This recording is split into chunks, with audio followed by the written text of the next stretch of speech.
silih asa silih asu, menjadi ciri rasa kebersamaan, wangi dan saling mewangikan.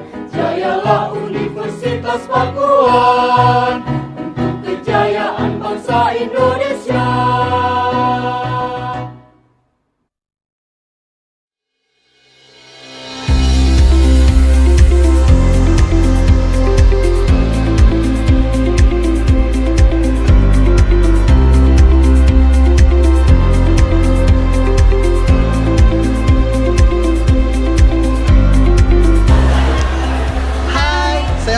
Saya Ines. Saat ini kita sedang berada di Universitas Papua.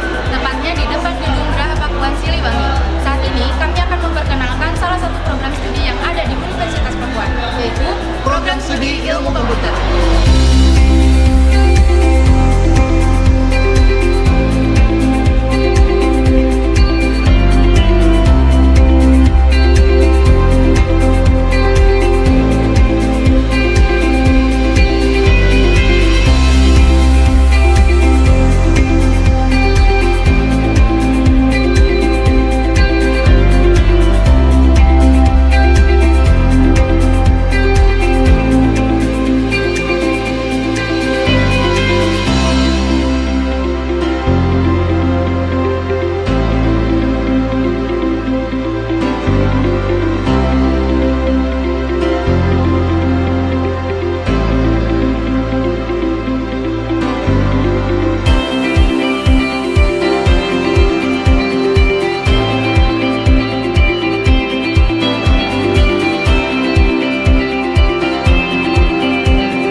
Assalamualaikum warahmatullahi wabarakatuh.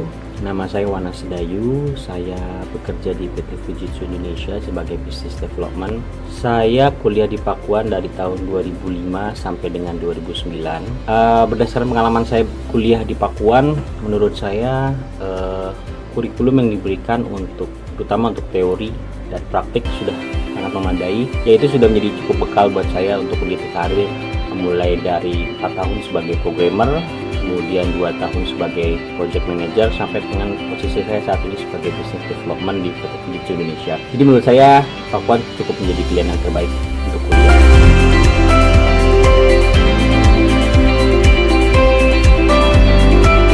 Nah, gimana? Tertarik bukan? Buat teman-teman, mari bergabung bersama kami di program studi Ilmu Komputer Universitas Pakuan. Jangan lupa ya.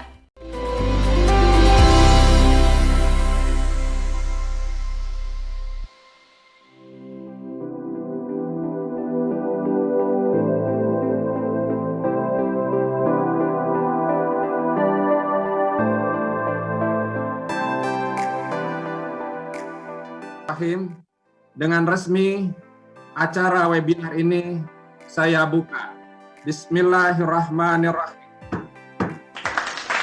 Demikian yang bisa saya sampaikan. Selamat menikmati webinar ilmu komputer. Terima kasih. Wassalamualaikum warahmatullahi wabarakatuh.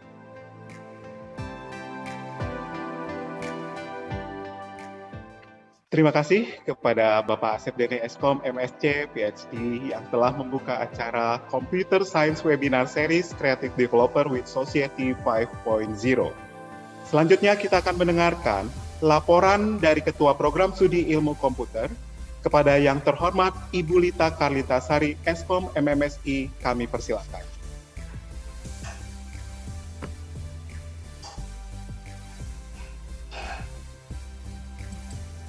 Terima kasih kepada MC Bapak Bolson atas waktu yang diberikan.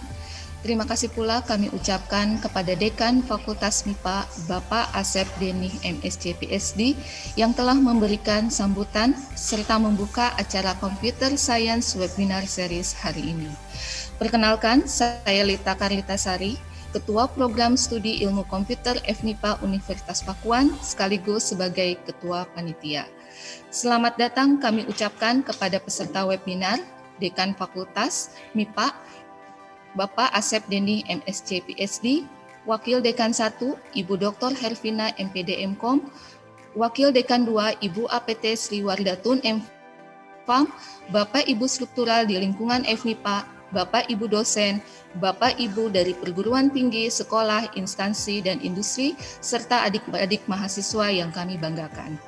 Tidak lupa kami mengucapkan selamat datang kepada para narasumber kita, Bapak Fajar Endra Nusa Eskom sebagai Vice President of Software Engineering in Canvas, Bapak Rendra Toro Eskom dari Google Developer Group Bogor, Bapak Fahmi Ismail PhD, beliau adalah CEO Media Kernels Indonesia dan founder Drone Emprit, serta Bapak Kenneth Muhammad Albani Hakim ST MMSI.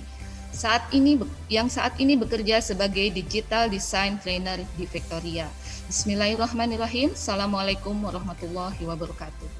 Perlu kami sampaikan, kegiatan Computer Science Webinar Series dengan tema Creative Developer with Society 5.0 merupakan kegiatan yang diselenggarakan oleh Program Studi Ilmu Komputer FMIPA Universitas Pakuan yang saat ini telah diikuti oleh hampir 1.000 peserta yang mengikuti melalui Zoom maupun YouTube live streaming, baik dari perguruan tinggi, instansi, industri.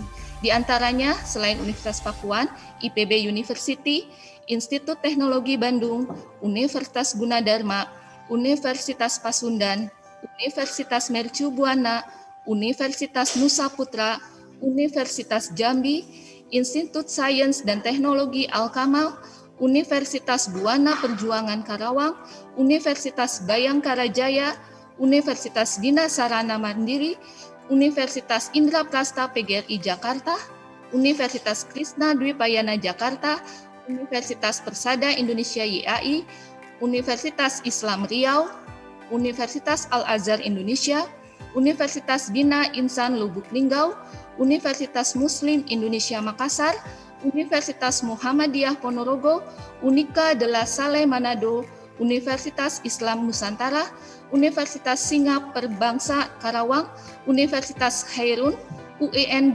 Sunan Gunung Jati Bandung, UIN Imam Bonjol Padang, UUN Alauddin, IAIN Parepare, STEMIK Dharma Negara, STKIP MSc Education College, Stikes Wijaya Husada Bogor, Stiami, Amik Garut, Institut Bisnis dan Informatika Kesatuan, Institut Bisnis dan Informatika Kosgoro 1957, Politeknik Negeri Jakarta, Politeknik TEDC Bandung, Politeknik Negeri Banjarmasin, SMK Progresia Cianjur, MAN Cianjur, Balai Besar Pengembangan Penjaminan Mutu Pendidikan Vokasi Seni dan Budaya Yogyakarta, Sekretariat Negara, Pemerintah Kota Mataram, Dinas Perhubungan, Badan Pengkajian dan Penerapan Teknologi, P4TK Direktorat Jenderal Guru dan Tenaga Kependidikan Kemendikbud, PT Azahra Trans Utama, PT Heavenly Nutrition Indonesia, TNI Jimaru Kamasindo,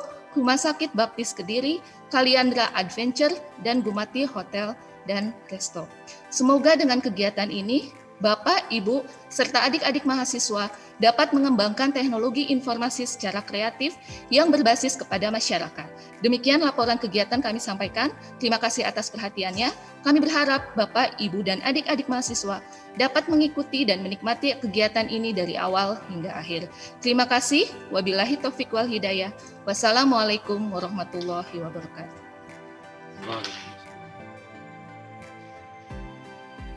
Terima kasih kepada Ibu Lita Kalitasari Eskom MMSI yang telah menyampaikan laporannya. Bapak dan Ibu serta adik-adik mahasiswa, kita akan masuk ke dalam sesi pertama penyampaian materi yang berjudul How to Become the Best Fresh Graduates in Technology Industry oleh Bapak Fajar Endranusa Eskom sebagai Vice President of Engineering Inc. and Canvas. Saya akan perkenalkan sebagai moderator untuk sesi materi pertama adalah Ibu Adriana Sari, MCS. Kepada yang terhormat Ibu Adriana Sari Aryani, MCS, kami persilahkan untuk mengambil alih acara sesi materi pertama. Terima kasih Pak Bolson Herdianto Situmorang MMSI. Assalamualaikum warahmatullahi wabarakatuh. Selamat pagi dan salam sejahtera untuk kita semua. Terima kasih Bapak Ibu dosen, para narasumber, dan para peserta yang telah hadir pada webinar hari ini. Saya akan menyampaikan informasi dalam sesi ini. Narasumber akan memaparkan materi selama kurang lebih 45 menit, kemudian akan dilanjutkan dengan sesi tanya jawab kurang lebih 30 menit. Sebelum kita mendengarkan pemaparan materi yang pertama, saya akan membacakan sekilas CV dari Pak Fajar Endranusa Eskom.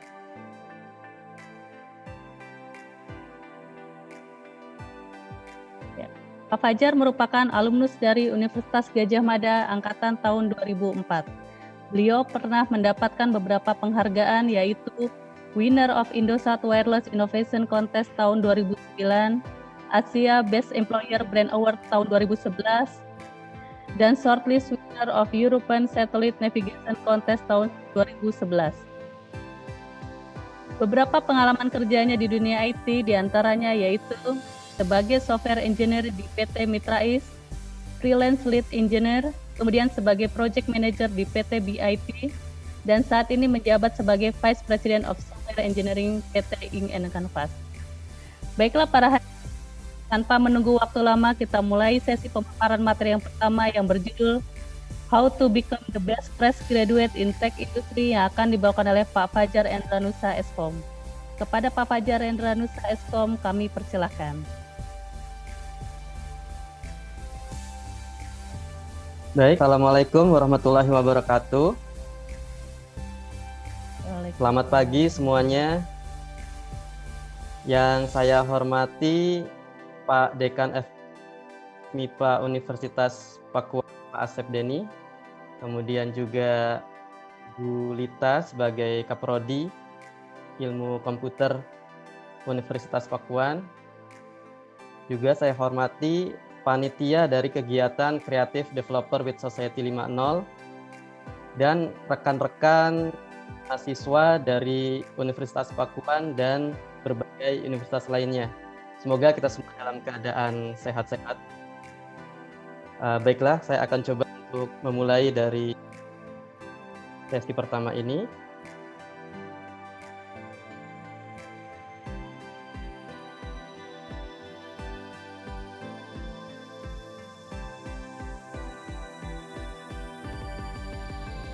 Materi yang ingin saya sampaikan sebenarnya lebih banyak sharing mengenai bagaimana sih dunia industri teknologi. Ya, kemudian bagaimana teman-teman mahasiswa ini bisa memenangkan kompetisi di dunia industri teknologi ini gitu. Jadi bagaimana di era yang sangat kompetitif ini teman-teman mahasiswa bisa menjadi yang terbaik di antara fresh graduate yang lainnya. Jadi sesi ini akan dibagi menjadi 3 bagian utama. Yang pertama adalah vision. Vision di sini adalah bagaimana kita melihat masa depan kita. Bagaimana kita menentukan impian kita di masa depan. Karena vision ini adalah sesuatu yang penting, tidak hanya dalam sebuah perusahaan ya, menjalankan visi misinya atau sebuah organisasi seperti universitas maupun organisasi lainnya. Tapi kita masing-masing sebagai personal, individu juga harus mempunyai visi. Jadi kita ingin menjadi seperti apa di masa depan, kemudian kita akan melihat diri kita seperti apa, bagaimana, apakah kita ingin menjadi orang entrepreneur, ataukah kita ingin menjadi seorang profesional. Adapun lebih detail lagi, sebagai seorang profesional misalnya, kita ingin fokus pada bidang apa, ingin fokus pada keterampilan apa, nanti kita akan bahas di sini ya. Kemudian setelah itu kita mencoba untuk mencari tahu di dunia industri yang sekarang ada itu seperti apa. Apakah kita sudah bisa kira-kira bersaing di sana gitu ya, untuk masuk ke dunia industri teknologi, dan kita bisa mengetahui sejauh mana kemampuan kita di dunia industri teknologi. Nah, yang terakhir adalah untuk mencapai vision kita tadi dari poin yang pertama, dan kita membandingkan dengan poin yang kedua, kita sudah berada di posisi yang mana, maka poin ketiga adalah untuk menutupi gap tersebut, apa yang harus kita lakukan, apa yang harus kita kejar, sehingga kita bisa mewujudkan visi kita tadi. Seperti itu ya teman-teman. Nah, baik, langsung saja kita masuk ke bagian yang pertama, yaitu vision ya. Teman-teman, pertama-tama kita harus menentukan tujuan kita. Nah, mau seperti apa masa depan kita? Jadi kita harus sebisa mungkin menentukan cita-cita setinggi mungkin ya. Jadi target kita itu jangan nanggung-nanggung. Kita harus menentukan target kalau bisa setinggi mungkin. Jadi ketika kita pun gagal, semoga kita sudah berada di posisi yang cukup tinggi gitu loh. Misal, teman-teman yang sederhana aja ya, punya target dalam hal membaca buku. Misalnya di tahun ini punya target untuk membaca buku sebanyak 10 misalnya, 10 judul buku gitu ya.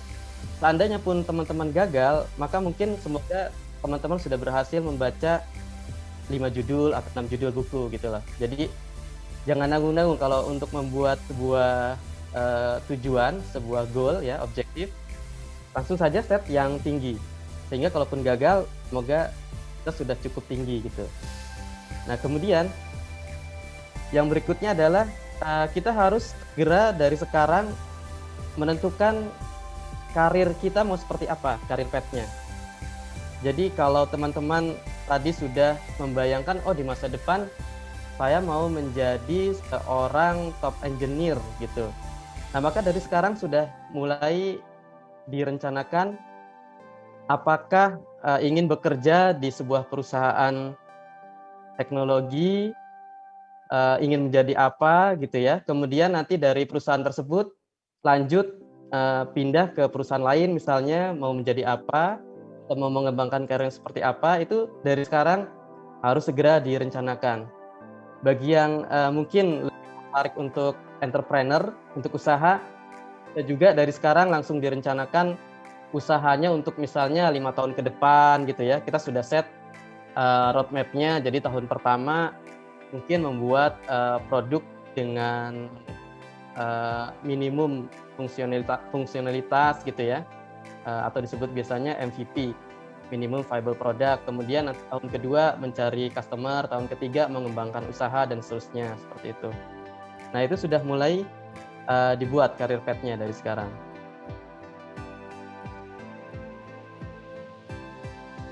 Kemudian yang mungkin saya juga ingin sampaikan ke teman-teman mahasiswa terutama ya di sini, jangan kita menentukan limit kita sendiri. Ini saya ambil dari salah satu komik saya waktu masa kecil, yaitu Kung Fu Boy. Di salah satu salah satu episodenya gitu ya, ada sebuah scene gitu di mana tokoh utamanya ini tidak bisa mengalahkan lawannya gitu ya. Karena ternyata selama ini dia sudah membatasi dirinya sendiri bahwa tidak akan mampu mengalahkan lawan tersebut. Tidak percaya diri, hanya merasa kemampuannya di situ-situ saja. Nah, kita jangan seperti itu. Jadi jangan sampai kita membuat batasan diri kita sendiri bahwa oh kita nggak mampu nih, kita hanya bisa di sini saja, kita nggak bisa melakukan hal ini, hal itu. Jangan sampai teman-teman seperti itu, karena itu akan membatasi kemampuan kita sehingga kita tidak dapat berkembang, gitu ya. Nah, bahkan Steve Jobs itu mengatakan stay hungry, stay foolish. Jadi jangan pernah merasa puas dengan apa yang kita punya, dengan apa yang kita miliki. Kita berusaha untuk terus belajar, gitu ya, terus mengembangkan diri, merasa ingin tahu. Intinya jangan mudah merasa puas, teman-teman. Jadi teman-teman harus selalu berusaha. Tidak merasa, yang pertama tadi ya, tidak merasa kecil hati, tidak merasa minder, tidak merasa memiliki kekurangan dalam skill gitu ya. Walaupun ternyata memang kita memiliki kekurangan dan memang kita punya banyak kekurangan, nah maka kita terus tingkatkan, kembangkan diri kita sehingga kemampuan tersebut bisa semakin meningkat dari waktu ya. Dan kita jangan pernah merasa puas seperti apa yang dikatakan oleh Steve Jobs tadi, stay hungry, stay foolish, seperti itu teman-teman.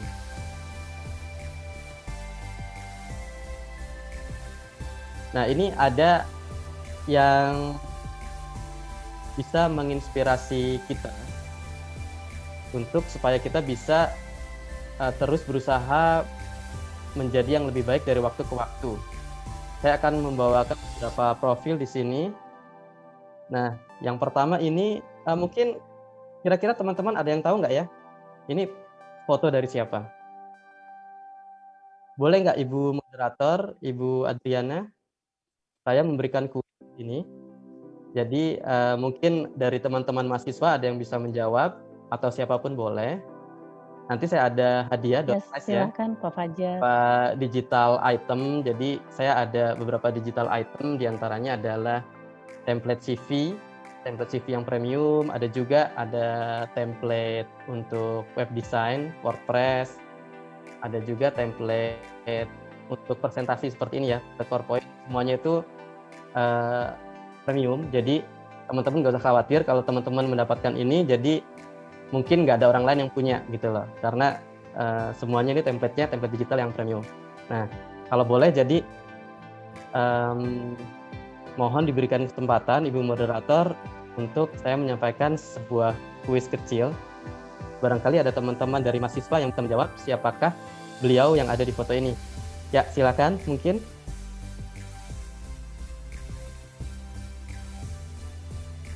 Silakan, ada yang mau menjawab? Mungkin bisa raise hand.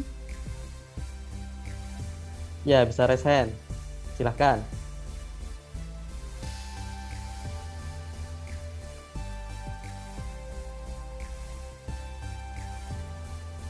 Atau mungkin dari Bapak Ibu dosen, panitia juga silakan kalau ada yang berminat untuk menjawab kuis ini.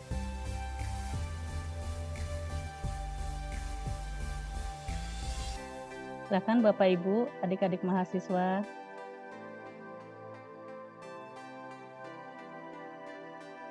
Wah, sepertinya belum ada ini. Baik, Pak Fajar.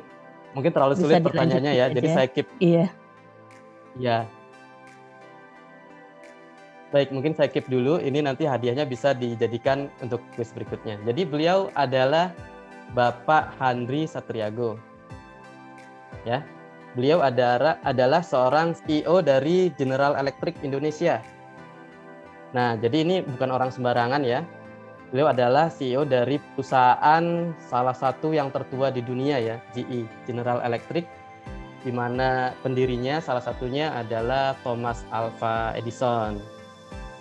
Nah, kalau teman-teman tahu beliau sebenarnya seperti apa, maka seperti ini. Nah, jadi sesuatu yang luar biasa ya. Beliau sudah duduk di kursi roda dalam waktu yang cukup lama teman-teman. Bukan dari ketika beliau menjabat sebagai CEO, tetapi sudah 30 tahun lebih berada di kursi roda gitu ya. Jadi sejak beliau umur 17 kalau tidak salah sudah mengalami keterbatasan seperti ini. Sehingga di sini saya pengen memberikan atau menginspirasi teman-teman untuk bersemangat supaya bisa selalu improvement setiap hari gitu ya, setiap saat mengembangkan diri. Tidak ada alasan lagi nih bagi kita, apalagi bagi kita yang normal ya.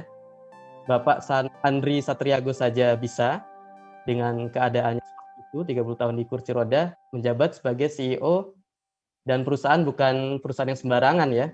Ini General Electric Indonesia seperti itu.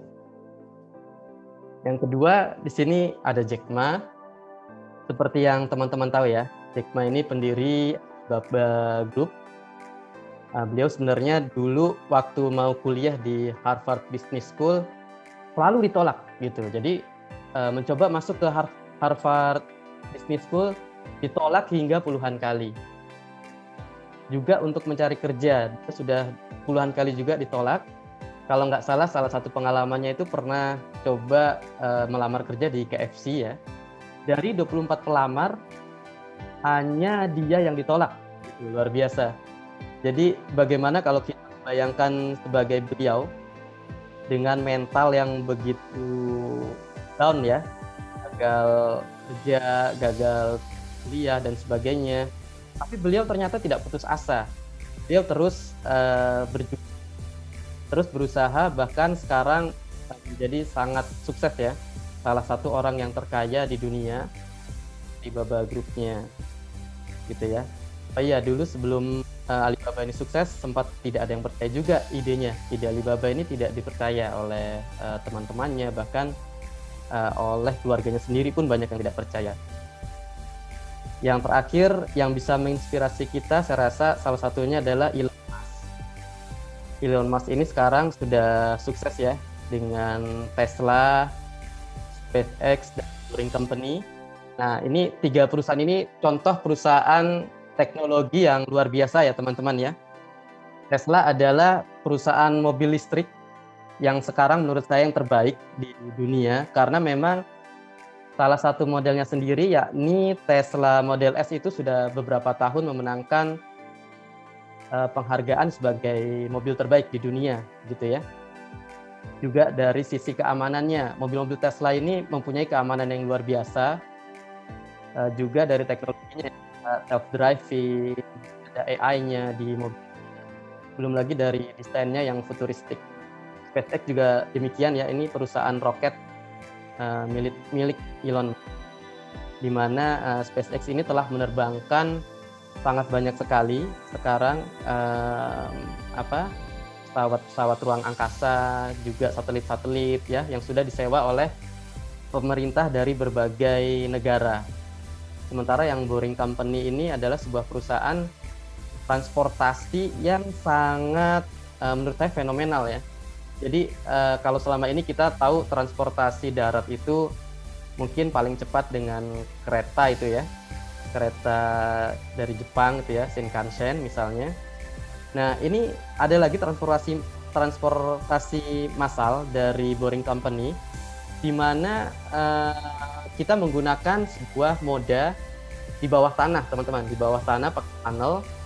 Di sana ada ya semacam kereta ya, sangat panjang gitu, dengan menggunakan teknologi magnet dan juga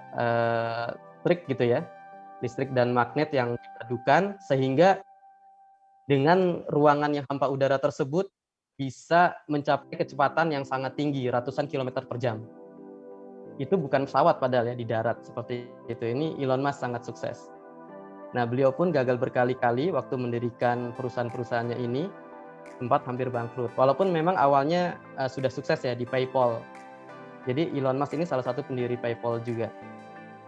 Sempat juga tidak dipercaya oleh publik.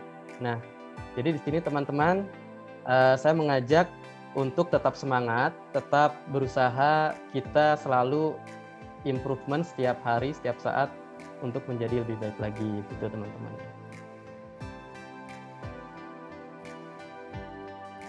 Nah, mungkin di masa depan yang menjadi inspirasi adalah teman-teman yang ada di sini. Saya berharap terutamanya teman-teman dari mahasiswa suatu saat bisa sukses seperti Pak Handri, juga Jackma, dan juga Elon Musk seperti itu ya. Semoga kita semua di masa yang akan datang bisa menjadi inspirasi bagi orang lain, bagi orang-orang di sekitar kita seperti itu. Tapi dari idealisme ini, teman-teman, kita juga harus punya kebijakan sendiri ya, kebijaksanaan tersendiri ya. Kita juga harus tetap memperhatikan realitas yang ada. Kalau kita idealis itu kan fokus pada visi gitu ya, sebisa mungkin mencapai visi.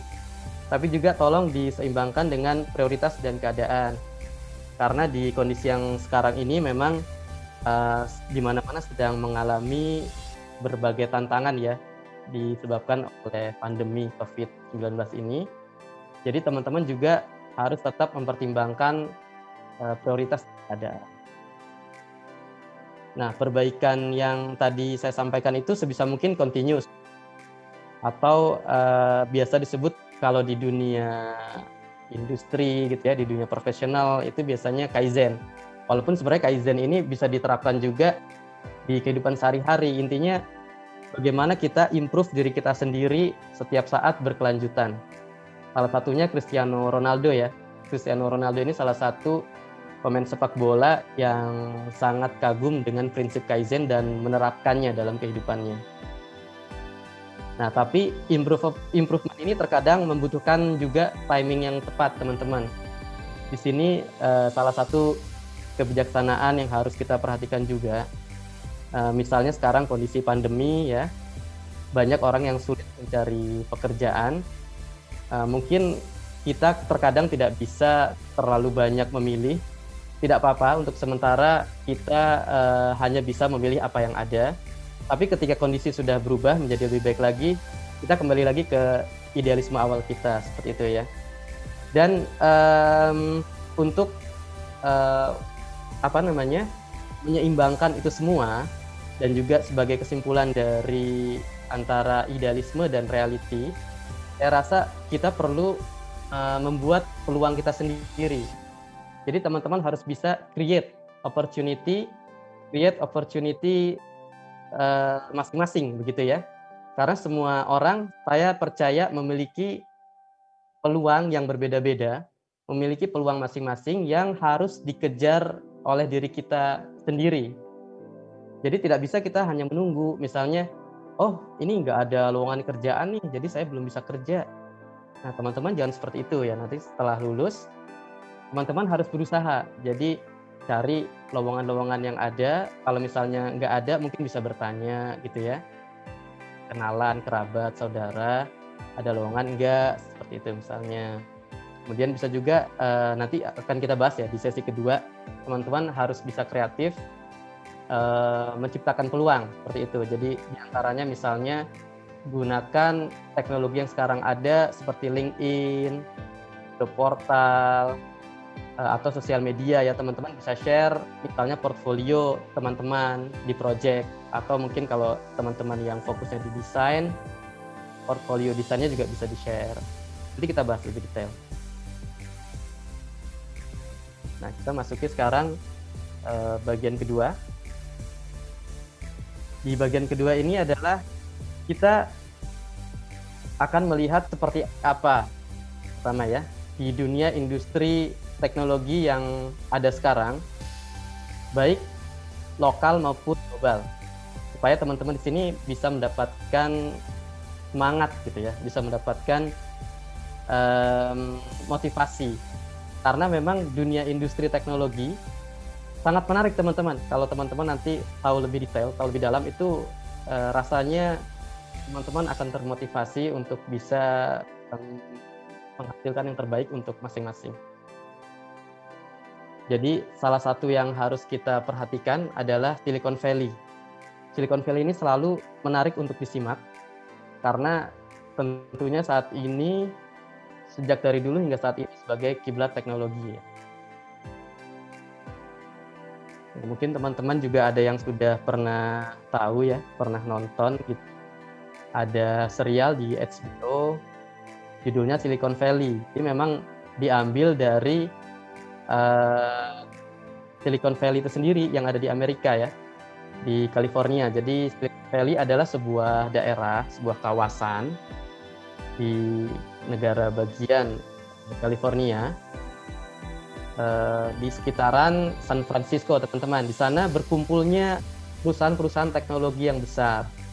Seperti yang teman-teman lihat ini ya, ada Apple, ada Facebook. Walaupun ini hanya ilustrasi ya, ilustrasi dari serial Silicon Valley, HBO. Nah, kemudian ada Google, Intel, dan lain-lain. Di sana ada semua, juga startup seperti WhatsApp gitu ya. Di sini kalau kita lihat ada apa lagi? Ada eBay gitu ya, ada PayPal, dan lain-lain. Nah, walaupun ini posisinya sebenarnya mungkin tidak menggambarkan yang sesungguhnya, tapi kurang lebih semua perusahaan-perusahaan hebat yang ada di dunia ini berkumpul semua di sana, di Silicon Valley. Gitu. Jadi daerahnya di sini, negara bagian California ya, di sekitaran San Francisco. Ada daerah Mountain View, Sunnyvale, Santa Clara, Palo Alto. Ini semua daerah sini. Juga ada Stanford ya, Stanford University juga ada di situ. Kita coba buka salah satu link.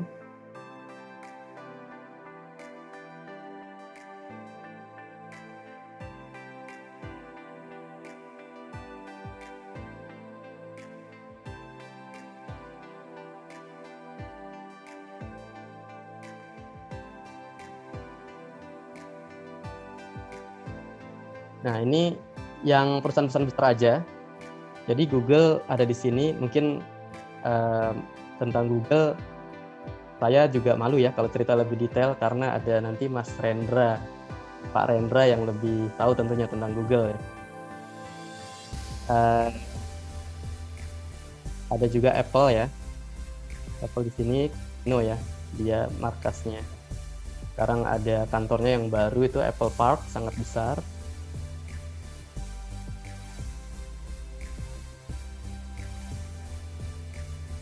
Seperti ini markasnya Apple. Ada HP, Facebook, Netflix, ini beberapa perusahaan yang besar yang ada di Silicon Valley. Nanti teman-teman bisa googling sendiri. Mungkin saya tidak perlu share semua URL yang sudah saya siapkan di PowerPoint ini. Supaya mempercepat, saya akan lanjut ke slide berikutnya saja. Nah, di Asia sendiri, Asia Pasifik ya, itu startup kita lihat sudah sangat banyak dan berkembang pesat ya. Di antaranya yang teman-teman sudah sering gunakan servisnya yaitu Grab dan Gojek. Grab ini saat ini markasnya di Singapura, walaupun waktu berdiri di Malaysia ya. Gojek dari Indonesia, teman-teman juga sudah tahu ya. Juga di sini ada startup-startup lainnya seperti Percycle, Klook, Momo, dan lain-lain ya. Ini yang paling besar mendapatkan investasinya startup yang ada di Asia Pasifik saat ini. Ada iFlix juga ya. iFlix ini streaming juga seperti halnya Netflix, cuman dari Malaysia. Seperti itu teman-teman. Untuk Gojek dan Grab salah dua yang sudah menjabat atau berstatus unicorn. Unicorn ini jadi nilai perusahaannya sudah lebih dari 10 triliun rupiah, teman-teman. Jadi secara nilai sudah sangat luar biasa. Ya, bahkan sebenarnya setahu saya mereka sudah dekakorn. Dekakorn ini lebih dari 10 triliun rupiah secara valuasi usahanya. Ya, Pak Fajar, mohon maaf. Adapun untuk Waktunya sisa 10 menit lagi. Oh, baik, Bu Adriana. Terima kasih sudah diingatkan. Adapun di Indonesia ini kita ada banyak ya, ada Tokopedia, Bukalapak, Ruang Guru, dan lain-lain. Ini semuanya perusahaan-perusahaan yang sangat menarik, teman-teman. Jadi kita bisa belajar bagaimana mengembangkan produk, gitu ya, bagaimana bekerja sama di dalam sebuah tim software engineering membuat sebuah produk yang digunakan secara massal. Jadi pengalaman sangat luar biasa jika teman-teman berhasil masuk untuk bekerja di perusahaan-perusahaan startup ini. Saya sangat rekomendasi buat teman-teman mencoba bekerja di sini. Gitu ya. Dan tempat-tempat kerja dari startup tersebut sangat luar biasa ya teman-teman ya. Nanti teman-teman bisa googling sendiri, bisa dilihat bagaimana suasana kerja di Google, Facebook, dan perusahaan-perusahaan teknologi lainnya.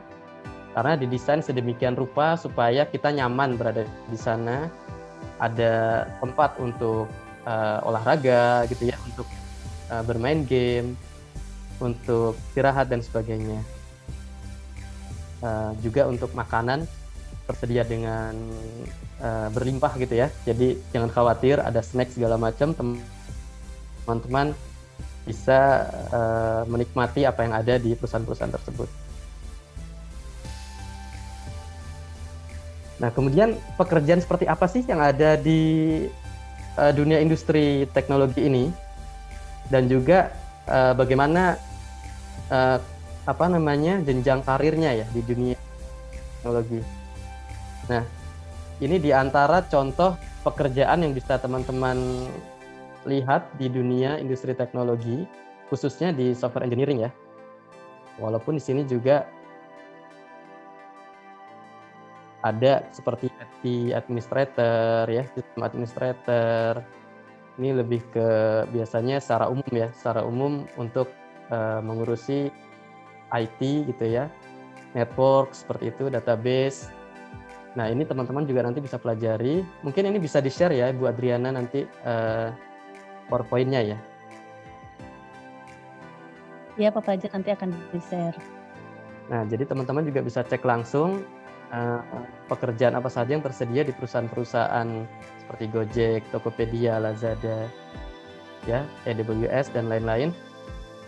Gampang kok, teman-teman tinggal buka aja. Misalnya pengen tahu, oh ada kerjaan apa sih di Bukalapak? Buka aja bukalapak.com. Nanti biasanya di bagian bawah itu ada karir. Nah, klik aja di sana, teman-teman bisa lihat sendiri ya. Untuk jenjang karirnya, khususnya di software engineering ya, itu biasanya standarnya seperti ini. Ada engineer 1, engineer 2, engineer 3. Setelah dari engineer 3, nanti teman-teman disuruh memilih gitu ya. Udah bercabang di sini. Apakah teman-teman masih ingin di technical atau beralih ke manajerial? Kalau dari technical akan berlanjut menjadi staff engineer, senior staff engineer, principal engineer. Adapun kalau untuk manajerial bisa menjadi PM, kemudian Director of Engineering, VP gitu ya, hingga biasanya bisa jadi CTO. Gitu. Kira-kira seperti ini. Bisa dilihat juga nanti detailnya ya. Nah, mungkin saya juga perlu share bagaimana proses rekrutmen di dunia teknologi industri ini, teman-teman. Biasanya secara umum, walaupun tidak selalu sama ya, karena setiap perusahaan biasanya punya proses sendiri, punya kebijakan masing-masing. Tapi secara umum, ada screening, biasanya mereka ingin tahu profil kita secara singkat ya, screening. Biasanya dilakukan oleh orang HR-nya. Kemudian biasanya ada skill matching-nya. Di sini teman-teman akan disuruh untuk mengerjakan technical test gitu ya. Juga nanti ada technical interview.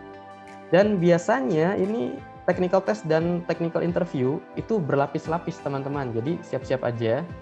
Karena biasanya interview itu ada round 2, round 3 seperti itu.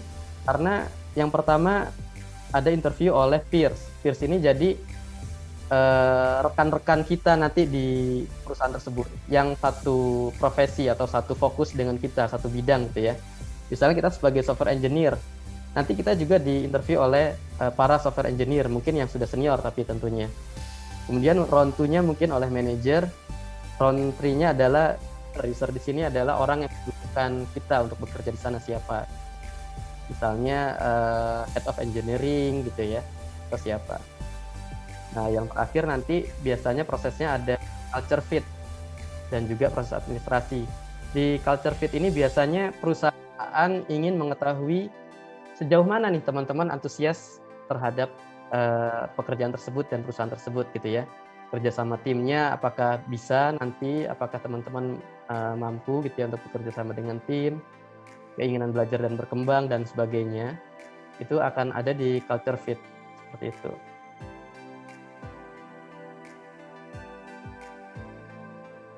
Nah, teman-teman bisa untuk mengukur keahlian atau skill masing-masing, coba buka hackerrank.com teman-teman ya. Jadi di sana kita bisa mengerjakan beberapa technical test, mulai dari programming, ya khususnya programming sih memang, kebanyakan di sana programming, algoritma seperti itu ya. Terutamanya data struktur data ya, struktur data dan juga algoritma. Jadi nanti di sini teman-teman akan diuji dari sisi yang pertama efektivitas programmingnya. Jadi apakah bisa menyelesaikan test cases yang ada. Yang kedua adalah dari sisi performance. Seberapa cepat solusi teman-teman dalam memecahkan permasalahan-permasalahan yang ada di dalam test cases seperti itu. Jadi kalau tidak cukup cepat maka masih gagal dianggap teman-teman, harus diulang lagi. Biasanya seperti itu di HackerRank. Nah, teman-teman juga bisa ikut beberapa kuis ya. Banyak sih sebenarnya, banyak kuis yang ada di LinkedIn ya. Ada juga sertifikasinya. Selain itu juga bisa coba di Codility. Coba juga challenge di GitHub, teman-teman. Teman-teman bisa berpartisipasi gitu ya, mengembangkan fitur-fitur dari open source yang ada di GitHub. Nah, ini yang menarik lagi, Turing, teman-teman. Kalau ini teman-teman langsung tidak sekedar tes, tapi langsung direkrut oleh Turing.com. Gak ada salahnya teman-teman mencoba. Turing.com dan Crossover.com ini mirip. Jadi mereka adalah perusahaan outsourcing di mana teman-teman kalau bisa lolos atau lulus dari serangkaian tes-tes yang ada, teman-teman akan nanti masuk ke dalam pool mereka untuk di-match-kan dengan klien-klien mereka. Jadi klien-klien mereka punya kebutuhan engineer gitu ya. Dan kalau kita masuk sana nanti dicocokkan itu antara skill kita dengan kebutuhan klien kita. Kalau cocok nanti ditawarkan kedua belah pihak mau kerjasama atau enggak. Jadi nanti teman-teman akan bekerja di Turing.com untuk mengerjakan proyek-proyek dari klien seperti itu. Ini sangat menarik teman-teman karena tes-tesnya itu sangat berbobot ya. Jadi sangat baik untuk mengukur kemampuan crossover juga sama. Nah, mungkin itu saja dari bagian kedua. Sekarang kita masuk ke bagian yang terakhir, bagian ketiga. Teman-teman, jangan lupa intinya adalah inovasi. Jadi untuk mengejar ketertinggalan kita dari gap yang ada, kita coba untuk menjadikan inovasi ini satu hal yang penting, satu hal yang utama dalam seharian kita gitu ya. Jadi innovation at heart. Contohnya, ini teman-teman, ada seseorang yang namanya Adam ini, ya si Adam ini dia sangat menurut saya kreatif ya. Ini kreatif sekaligus inovatif.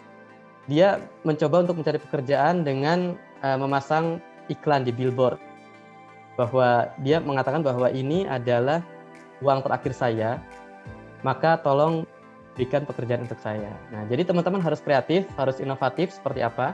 Bisa misalnya membuat TV berupa video ya, kemudian di-share di LinkedIn, TikTok, Instagram, YouTube. Atau mungkin teman-teman punya ide kreatif lainnya, inovasi lainnya. Ya itu silahkan gitu ya. Nah, karena inovasi ini sendiri teman-teman, itu untuk menjadi sebuah atau seorang inovator, kita hanya 2,5% bagian dari innovation adoption life cycle.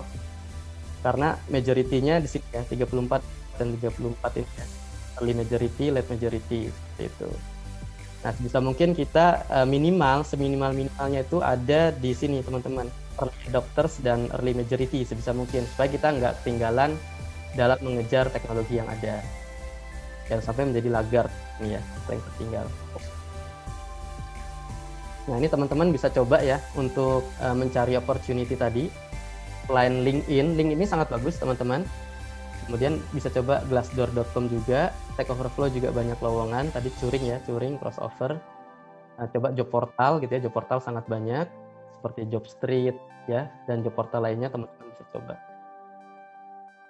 Nah, untuk pengembangan diri, teman-teman bisa ikutin kursus-kursus yang ada di Udemy, LinkedIn, mungkin di coding ya. Bisa juga tidak hanya kursus, tapi sertifikasi.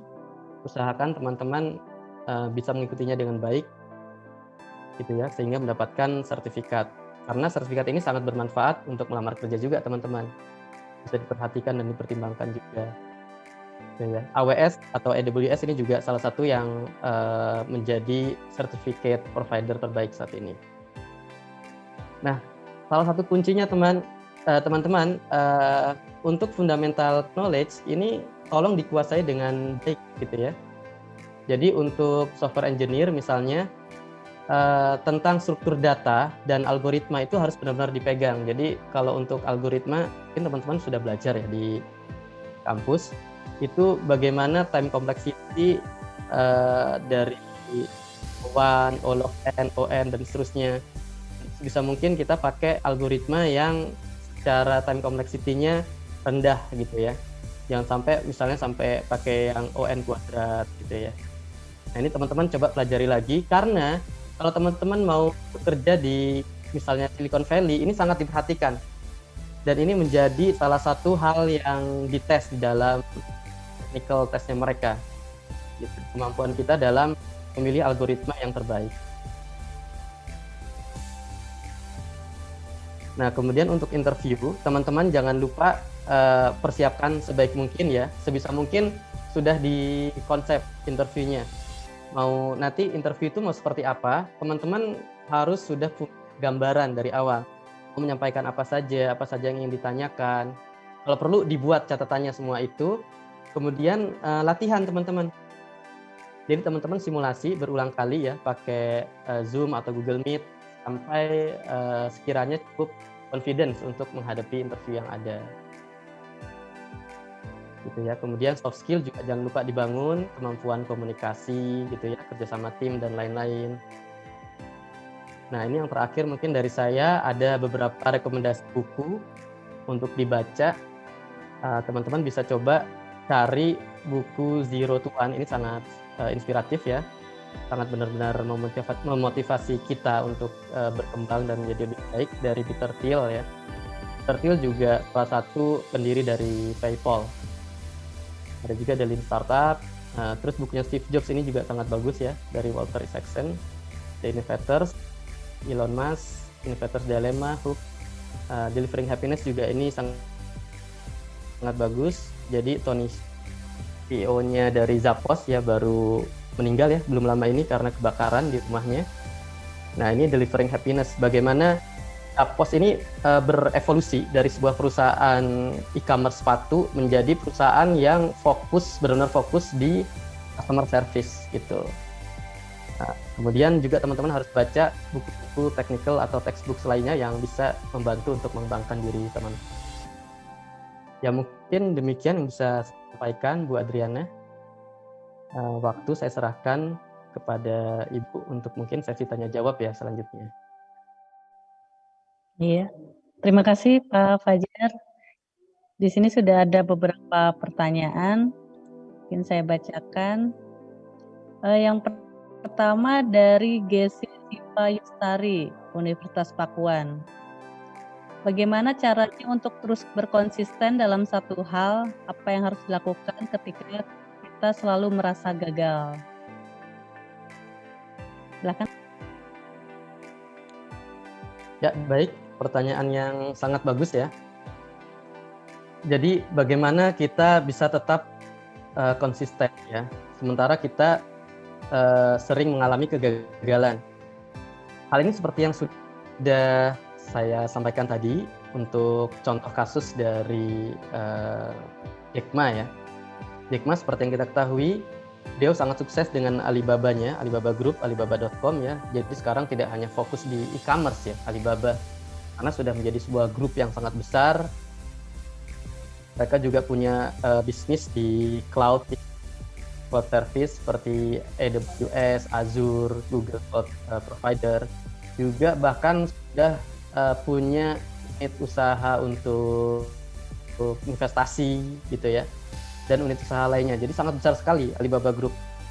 Tapi Jack Ma sendiri sudah gagal berulang kali gitu. Dia sudah gagal dalam hal untuk kuliah, puluhan kali ditolak oleh Harvard Business School. Untuk mencari kerja pun beliau gagal puluhan kali gitu ya. Sampai akhirnya pertama kali itu bisa mendapatkan pekerjaan di sana, proyek ya kalau nggak salah, proyek pembangunan. Nah dari situ beliau baru deh mulai merintis tuh ide seperti Alibaba.com sampai akhirnya sukses. Bahkan seperti yang kita ketahui Kolonel Sanders ya, itu KFC ya kalau nggak salah ya. Nah pendirinya itu kan setelah usia 60-an baru sukses menemukan KFC. Beliau juga sama, gagal berkali-kali gitu ya. Bahkan mengalami kegagalan tidak hanya dalam hal usaha, juga dalam hal pribadinya. Beliau juga kegagalan di dalam hal berkeluarga dan banyak masalah-masalah pribadi lainnya yang beliau sempat frustasi, sempat putus asa, tapi beliau tidak menyerah gitu sampai akhirnya beliau sukses dengan KFC saat ini yang sekarang kita ketahui sudah sangat banyak ya di Indonesia dan bahkan seluruh dunia. Jadi memang yang perlu dilakukan adalah yang pertama perlu diketahui bahwasannya tidak ada salahnya dan normal-normal saja buat teman-teman merasa down, merasa sedih gitu ya, merasa kecewa ketika mengalami, nah tentunya itu sangat manusiawi. Tapi jangan berlama-lama teman-teman, jangan berlarut-larut. Segera mungkin teman-teman bisa termotivasi kembali. Jadi teman-teman harus bisa bangkit lagi sebisa mungkin, secepat mungkin. Nah, jadi coba lakukan hal-hal yang positif, lakukan hal-hal baru yang positif yang bisa mengalihkan fokus teman-teman dari kegagalan tadi. Teman-teman juga bisa coba memfilter teman-teman dalam bergaul seperti itu. Karena ini yang mengatakan bahkan Warren Buffett ya, salah satu pengusaha tersukses di dunia. Warren Buffett mengatakan kita harus memilih teman-teman kita dalam pergaulan sehari-hari. Karena kalau enggak, ya itu tadi, teman ini bisa mempengaruhi kita dari sisi positif atau negatifnya kita sehari-hari. Jadi memilih teman itu penting. Boleh kita kenal dengan siapa aja boleh, tapi untuk menjadikan teman baik gitu ya, teman bermain sehari-hari, pergaulan sehari-hari, itu kita harus memilih. Karena teman ini bisa memberikan efek positif atau negatif terhadap kita. Sebisa mungkin kita mencari teman-teman bisa saling memotivasi gitu ya, bisa saling memberikan efek positif, bukan efek yang sebaliknya, efek negatif. Seperti itu. Teman-teman juga sebisa mungkin, sebanyak mungkin saya sarankan untuk membaca buku. Nah dari membaca buku inilah teman-teman bisa banyak termotivasi. Jadi kalau kita baca kisah-kisah sukses yang ada, itu banyak sekali yang berawal dari kegagalan teman-teman ya. Seperti yang tadi saya sampaikan juga tentang Elon Musk ya. Bagaimana Elon Musk membangun Tesla, membangun SpaceX dan Boring Company, itu bukannya mulus teman-teman. Jadi sangat banyak kegagalan yang telah dialami oleh Elon Musk. Nah teman-teman bisa baca bukunya, ada bukunya memang Elon Musk, biografinya, itu sangat bagus untuk memotivasi teman-teman semua. Mungkin kira-kira seperti itu buat Driana jawab.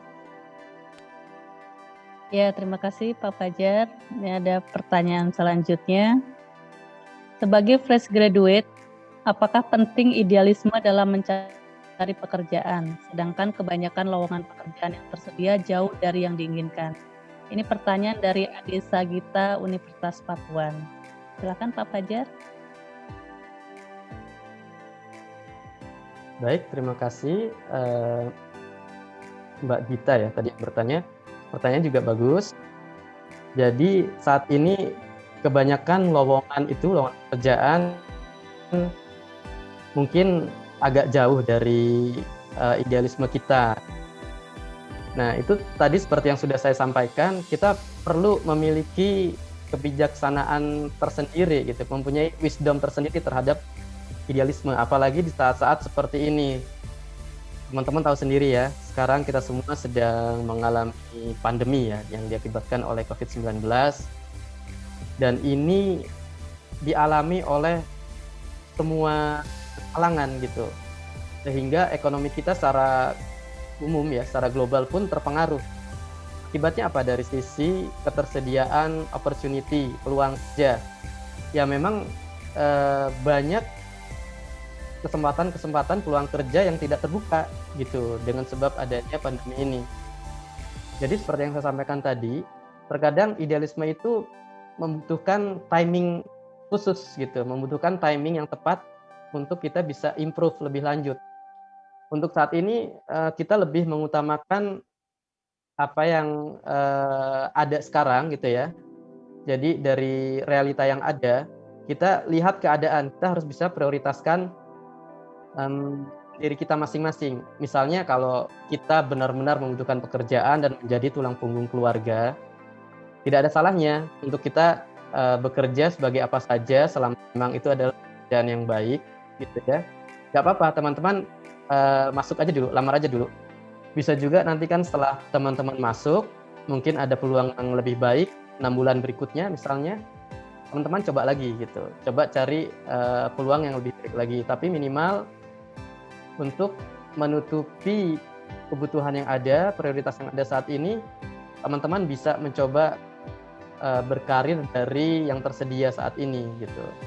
Karena memang saya juga merasakan banyak sekali peluang-peluang yang tadinya terbuka dengan lebar gitu ya, sekarang menjadi sulit untuk dicari. Memang seperti itu keadaannya saat ini. Nggak apa-apa, teman-teman coba saja dari apa yang ada, nggak ada salahnya teman-teman masuk dulu gitu ya, melamar kerja di tempat tersebut, kerja dulu di sana mungkin 3-6 bulan sambil mencari peluang yang lebih baik lagi. Semoga nanti teman-teman bisa lebih berkembang ke depannya. Seperti itu Bu Adriana.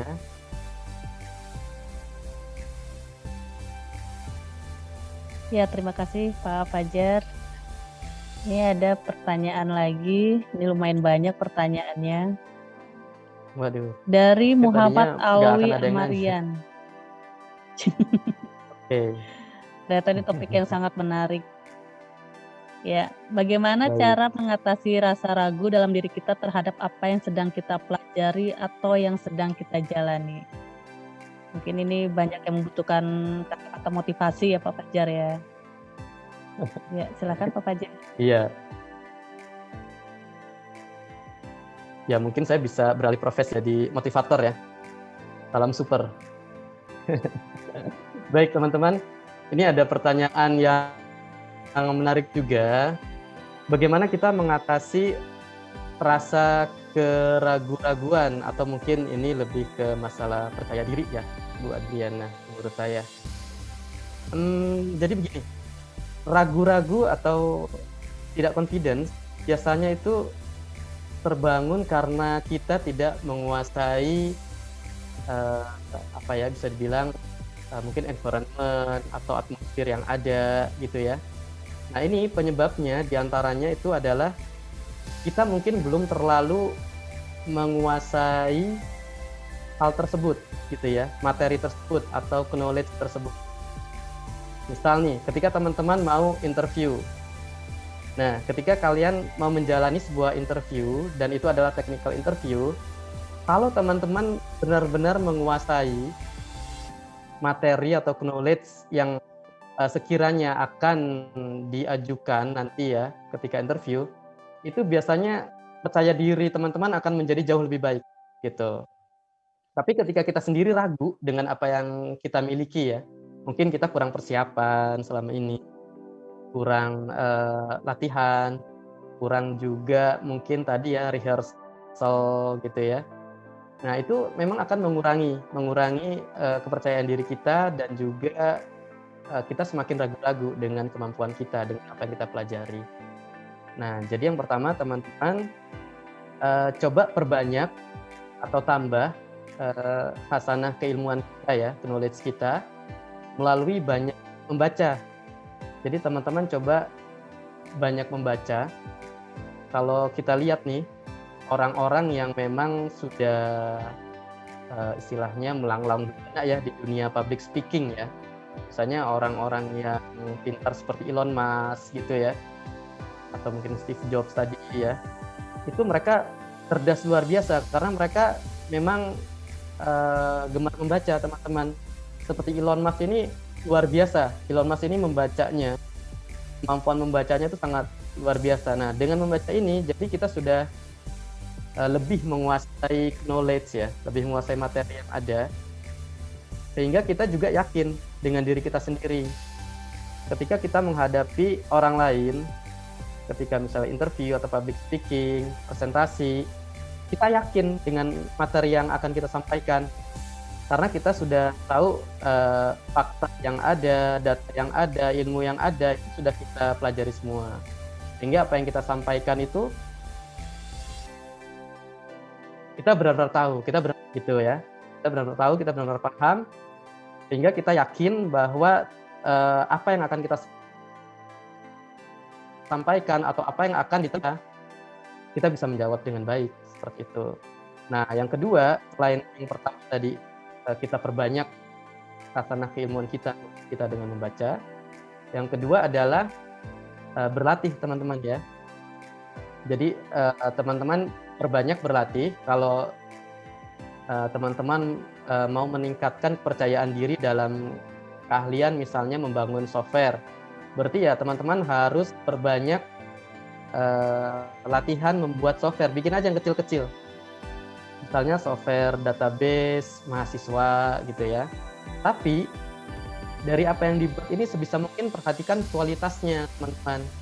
Jadi kualitas itu yang utama gitu ya.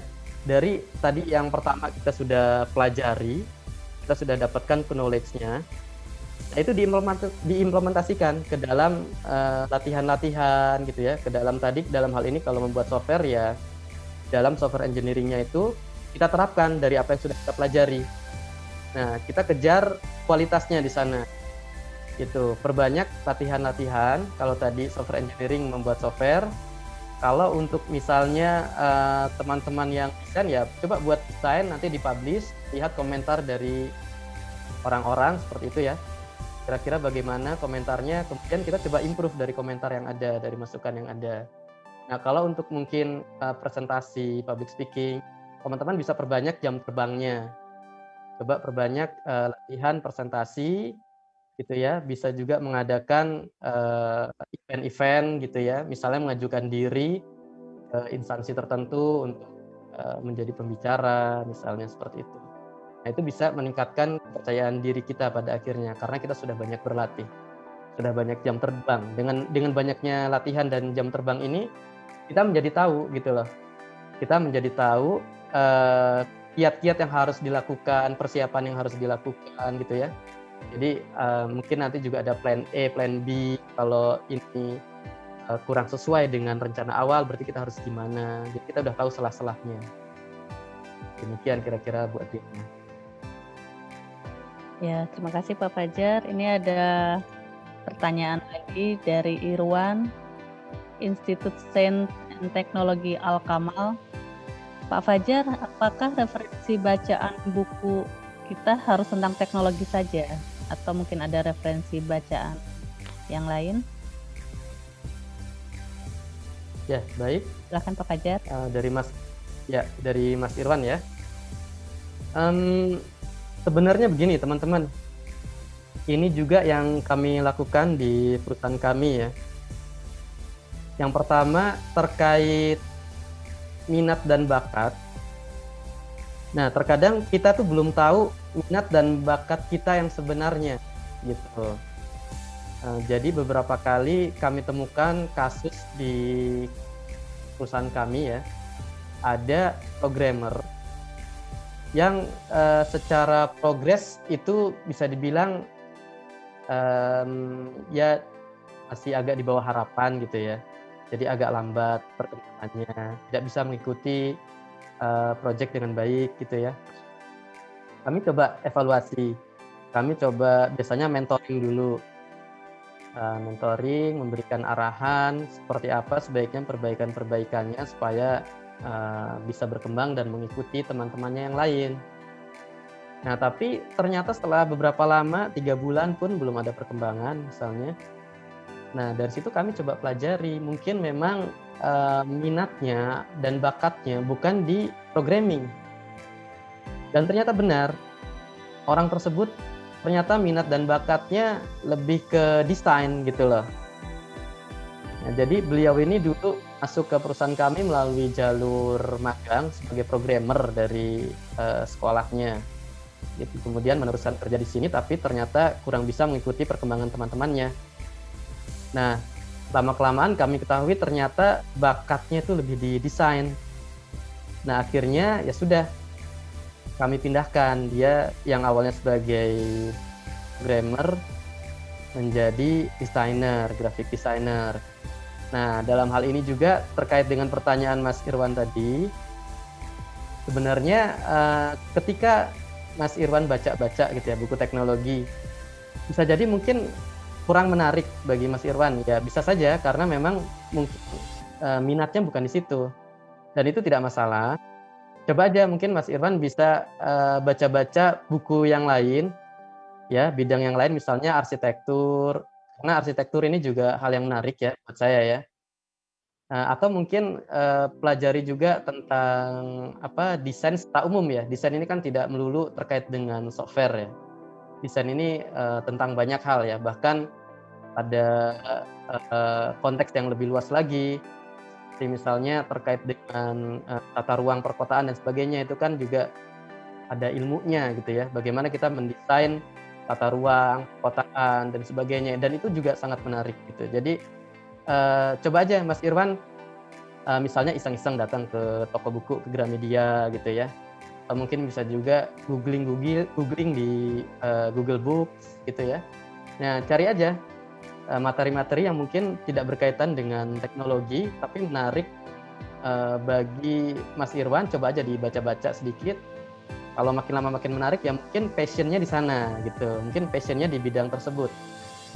Nah, mohon juga ini Bapak Ibu jangan disalahkan ya kalau nanti ada mahasiswanya istilahnya udah jalur gitu ya ke bidang yang lain, itu mohon jangan disalahkan juga, karena mungkin memang setelah berjalannya waktu minat dan bakatnya di bidang lain gitu. Karena ada kasus yang sebaliknya.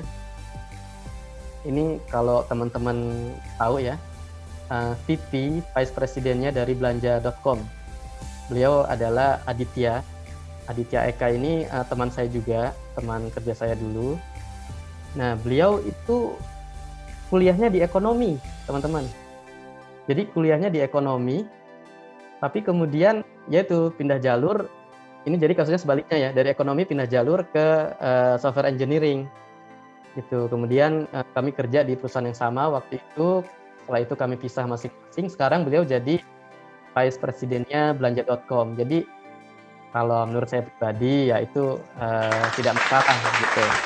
Jika teman-teman nanti beralih bidang dari satu bidang ke bidang yang lain, silahkan saja selama memang itu lebih baik buat teman-teman. Kalau menurut saya ya kira-kira seperti itu ya Mas Irwan. Ya, terima kasih Pak Fajar. Cukup banyak ya tadi pertanyaan-pertanyaannya. Kira-kira untuk kedepannya apakah bisa dari Fakultas MIPA akan bekerja sama dengan PT Ink & Kanvas?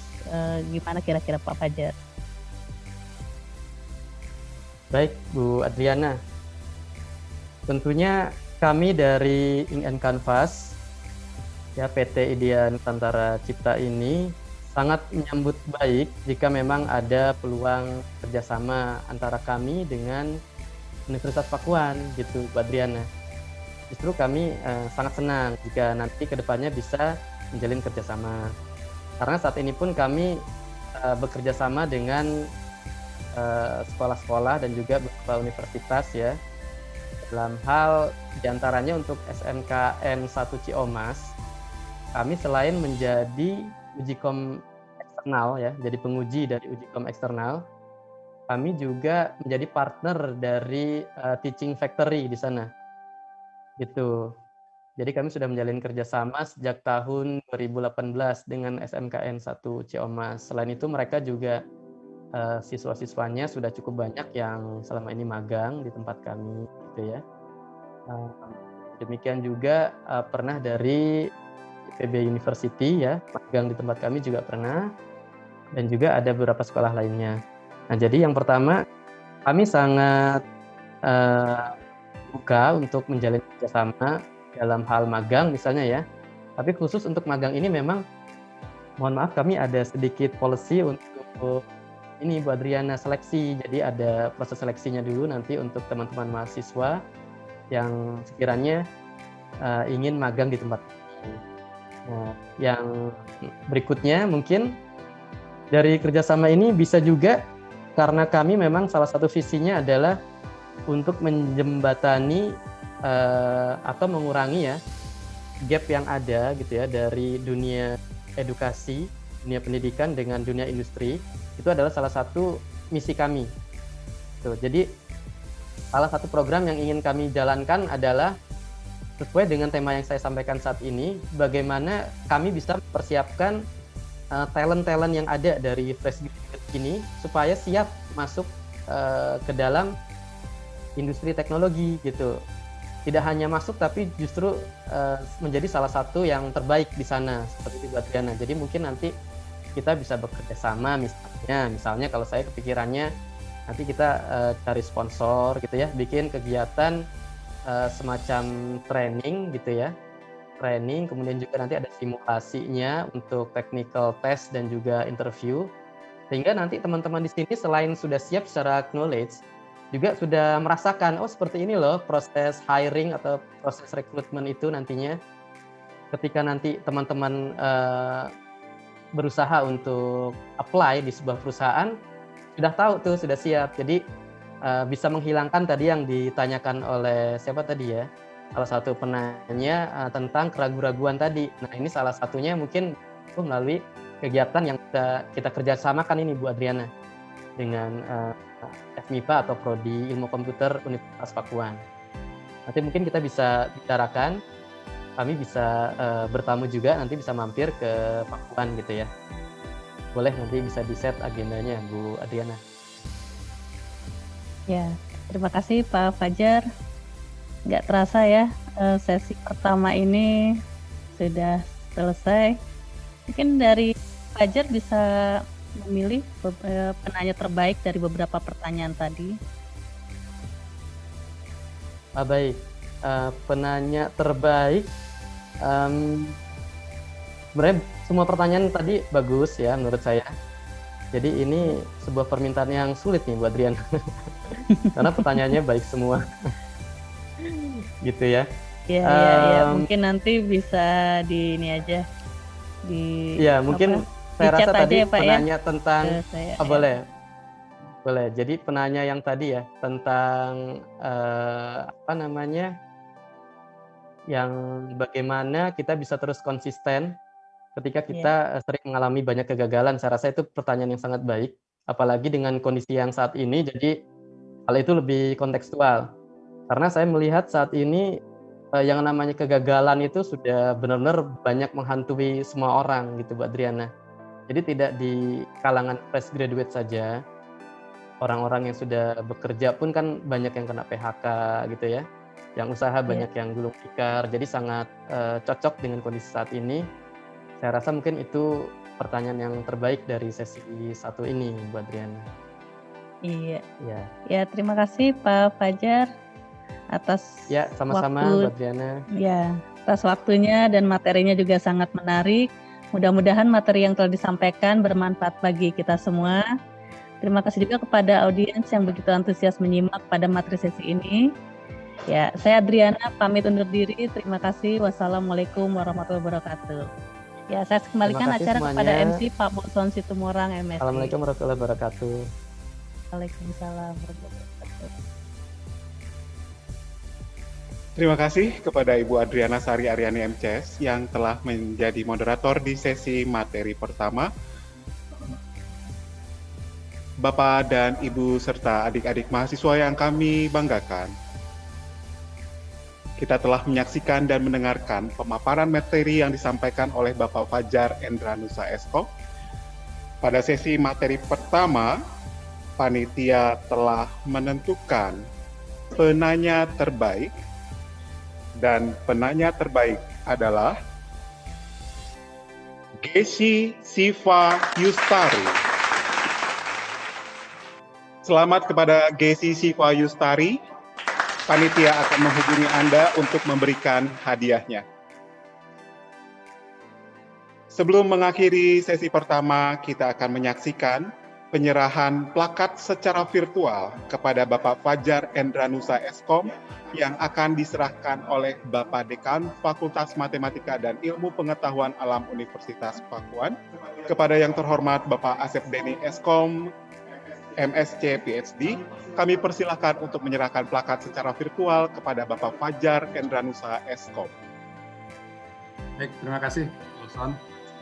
Terima kasih kepada Bapak Fajar Endranusa Eskom atas materi yang sudah disampaikan yang luar biasa, memberikan inspirasi untuk mahasiswa dan hadirin di acara webinar. Pada kesempatan ini, izinkan saya untuk menyampaikan plakat secara virtual, nanti secara fisiknya akan disampaikan oleh panitia kepada Pak Indra Eskom. Kepada Bapak Fajar Endranusa Eskom, diterima plakat virtual ini. Silakan panitia. Baik, Pak Asep Deni, Ya. plakatnya sudah saya terima. Terima kasih banyak atas penghargaan yang sangat luar biasa ini dan kesempatan yang diberikan oleh Universitas Pakuan kepada sebagai pembicara pada acara Creative Developer with Society 5.0 ini. Saya ucapkan terima kasih banyak juga untuk panitia yang sudah membantu. Terima kasih Pak Asep. Ya, sama.